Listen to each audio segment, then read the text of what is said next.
Hi buddies, welcome to this new tutorial. Today we are starting our series of videos on how to write a good research paper. In a previous video, we talked about the different types of articles. Please find a link in the description. This series will mainly cover the structure, abstract, introduction, methodology, results, discussion, and conclusion. Well, let's get the ball rolling. Throughout the writing process, it is important to remain as simple as possible. The key of success here can be summarized in three main points. The first one is to assimilate the conventional language. In other words, you must assimilate the convention of both grammar and vocabulary of science writing in your research field. The second point is to adopt a conventional structure. We all know this conventional structure is start with the title, abstract, introduction, central section, discussion, conclusion, and references. Then you must keep in mind that because the science research writing is so conventional, the amount of grammar and vocabulary you need to learn is very small.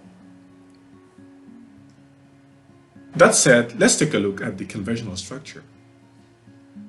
As we already said, it's composed of abstract, introduction, methodology, results, and discussion or conclusion section. What is done in the introduction should be done in the reverse way or reverse order in the discussion or conclusion section. In a previous video, we already discussed this part in detail. Please find a link of this video in the description. Let's move on and start with the very first point. How to write a good introduction section. In this section, what you need to pay attention to is the tense pairs, the connection between the sentences, the passive and active, and paragraphing. Things become really interesting from here. Well, the first tense pair you need to know in the introduction is the present simple tense and the present continuous tense. The first one describes a permanent situation, while the second one describes a temporary situation. So, generally speaking, the present simple tense is used in science writing to state accepted facts and truths. Let's see this example. I play football. I'm playing football. In the first case, when I say I play football, a possible meaning is that I do that for a living. That's a fact.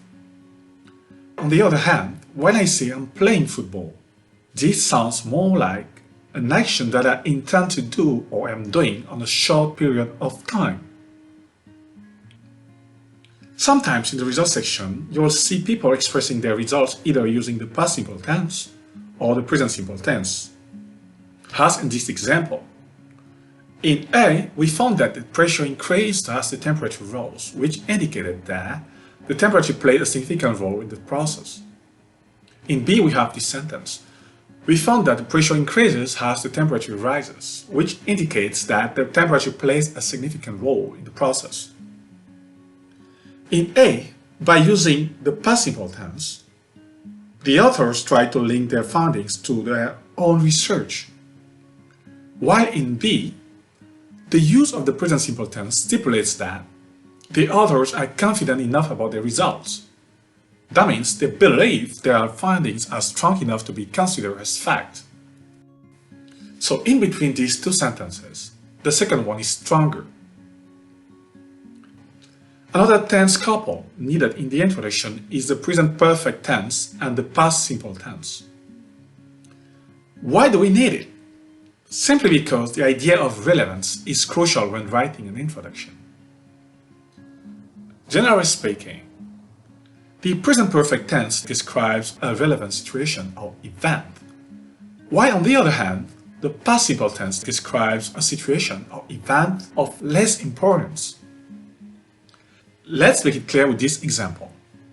However, although the effect of rubber particles on the mechanical properties of copolymer system was demonstrated over 2 years ago, little attention was paid to the selection of an appropriate rubber component.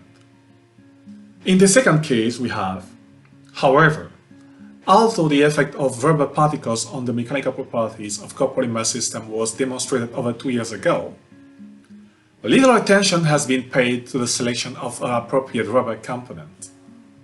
In the first case, the use of was paid potentially means this aspect is not relevant anymore. While on the other hand, in the second case, by using has been paid, the author tried to telegraph that this aspect is still a hot topic or an issue yet to be solved. These changes are always meaningful, and they always signal a change in the function of information. Remember that. Let's move on and talk about the connection between sentences, which is another relevant aspect of introduction. In fact, the space between a full stop and the next sentence is a dangerous space. Why is that? Because if you don't properly link two consecutive sentences, your paragraph will have a really poor logic flow. Here are 4 ways to address this issue. The first one is to use pronoun or proform. This simply means you can use it, you can use they. You can also use this method, these methods. The second way is to use the overlapping technique. This technique consists of repeating a word or a group of words from a previous sentence. You can also use sentence connector, like whereas, however, moreover, etc. Then the fourth way is to use a semicolon or a relative clause. The semicolon works well when the two sentences are really closely related, or one of them is quite short. Let's make it clear with these examples. In the first case, we have the proform.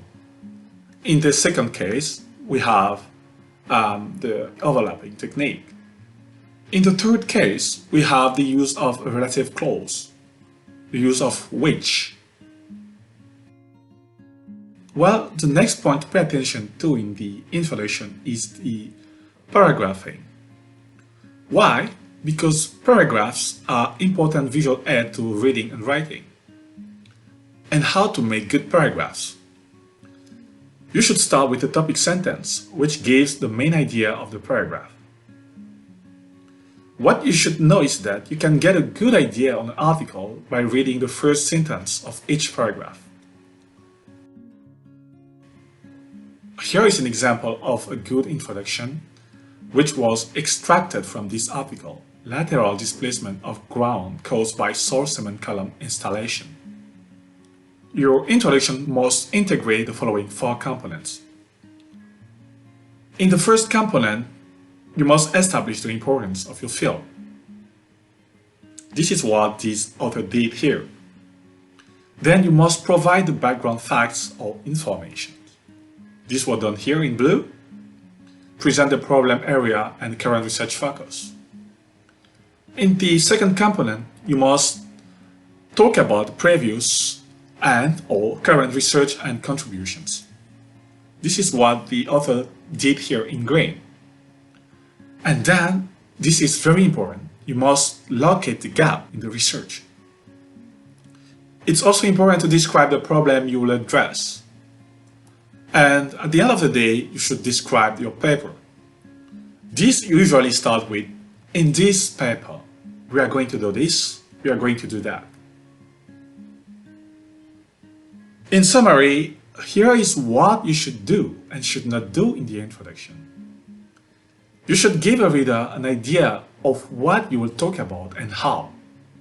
You should describe the objectives of the paper and their relevance to practice.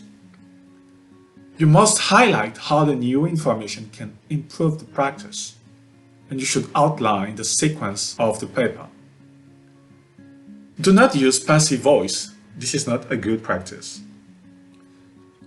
After completing the first part, I mean the introduction, you can tell yourself you have done 30% of the work and move to the next part, which is methodology. We will discuss this part in the next video. Well, that's all for today. Hope you learned something from this video. Don't forget to subscribe. Thank you.